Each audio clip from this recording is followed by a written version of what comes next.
What's going on, guys? Welcome to Everything Always. My name's Michael Roman, aka Allfires. Now, last week when we got the news that officially Marvel Studios had removed Blade from their 2025 release slate, that really shouldn't have come as a surprise to anybody. It's late in 2024, and they have not started filming on that project. No way could they have ever gotten that out in 2025, and I really wouldn't have faulted anybody for assuming that that was finally the nail in the coffin for that project, pun totally intended, and that it was going to be canceled for good.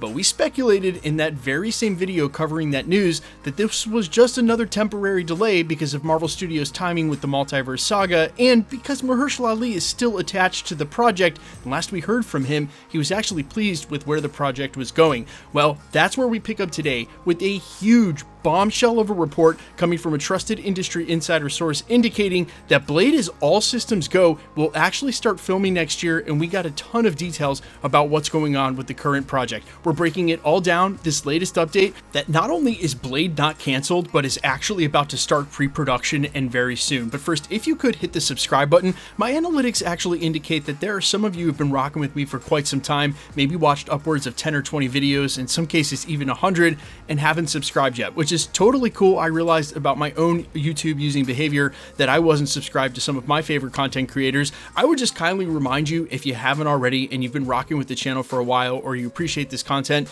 to hit that subscribe button. It's the number one thing you can do to support a content creator, and whether it's my channel or any other channel out there that you watch that you really like the content they're providing, it's the easiest way that you can support them, and for free, and I would sincerely appreciate it. Plus, it automatically enters you for next week's PS5 giveaway. Okay, so this latest update actually broke late this evening via none other than Daniel Rickman. You guys can follow him over on Twitter at RPK News. He is probably the most ubiquitous and accurate source in the Marvel scoop game, and even so much so that huge trades like The Hollywood Reporter and Deadline have been picking up his scoops this year. This is what he had to say about Blade. Quote, "Blade is still on track.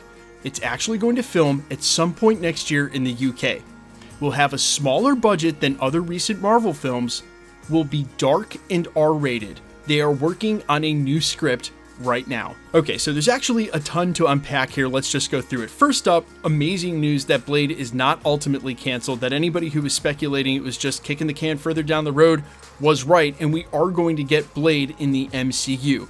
Now, the timing is a little bit interesting for it filming next year because per many sources, Marvel Studios is really focusing on the Multiverse Saga. In a video that we have coming up this week, we're going to explore Marvel Studios' change in MO, but there isn't too much room on the release slate and for Blade to come out before Avengers Secret Wars. More likely the case, it occupies one of the spots on the Phase 7 release slate that we just learned coming up in 2027 or the beginning of 2028, which means if that's the release date 2 or 3 years from now, they're actually filming this thing kind of early, and by Marvel Studios standards, keep in mind, they're not even giving themselves a year each to shoot the 2 Avengers films.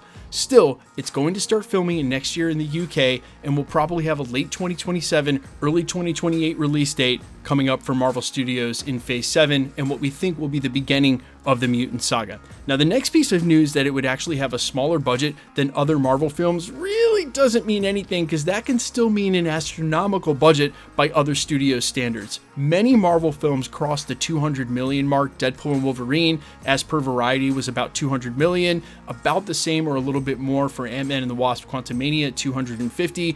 Brave New World is rumored to have crossed 300 million with all of their reshoots and rewrites. So to have a smaller budget than those films could still be in the 140 to 150 million dollar range, and even if the film is made for less than that, they can still make an outstanding vampire film in the 100 to 140 million dollar range. And what it allows is for the film to be more profitable on the back end the less they spend up front. Keep in mind, they also pour about 100 million or more into marketing for these films, and they have to split half of the box office with the theater. So by keeping the budget low on this, it actually gives it plenty of room to succeed. And as Marvel Studios has just seen, rated R films can be extremely profitable, and I suspect that with the success of Deadpool and Wolverine and the way that they took a turn with Daredevil and how TVMA that series is going to be, that really paved the way for them to embrace the R rating and keeping it extremely dark the way it's being reported here. We had heard there was a good chance it was going to be rated R. As per this report, it is, and I think that's the total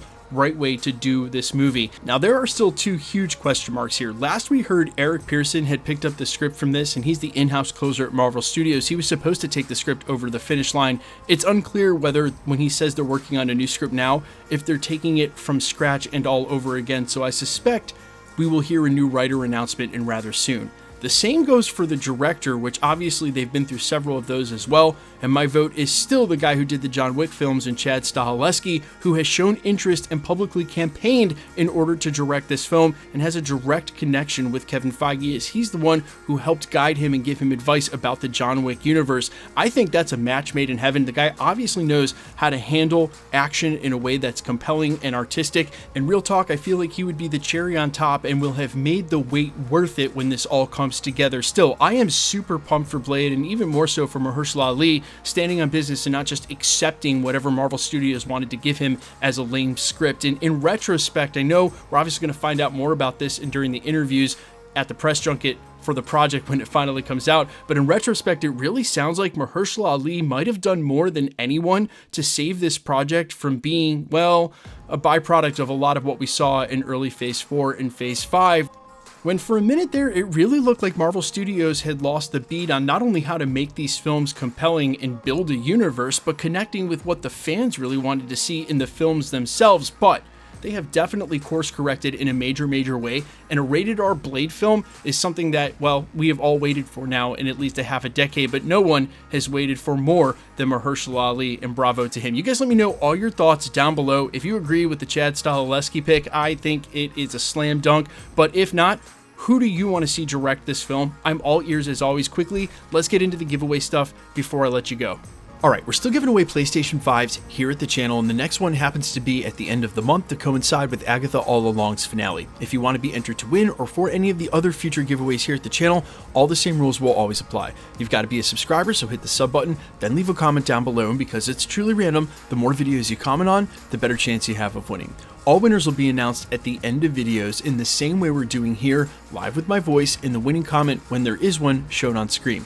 So please be safe and vigilant on YouTube or really any other platform. Please remember, anybody can take a content creator's profile picture, claim to be them. It's all a ruse to get your information on a third-party app like Telegram or WhatsApp and charge you for shipping for a price that's not there. No content creator, myself included, will ever charge you for shipping, so please be safe again and vigilant on any platform. And if you should get a spam comment like that, just report it directly to YouTube. They are very fast about deleting that account, and then everywhere they've commented goes away as well. You're actually doing a huge service to the YouTube community, not just the one page or comment that they happen to try to snag you on. My name is Michael Roman. You can find me in a couple of places, Instagram and Twitter at I'mFires. You can also find me on Spotify, YouTube, Amazon, Apple, iTunes under the name Allfires. And while I sincerely appreciate you checking my music out, thanks for checking this channel out. Stick around, guys. We'll be posting again real soon.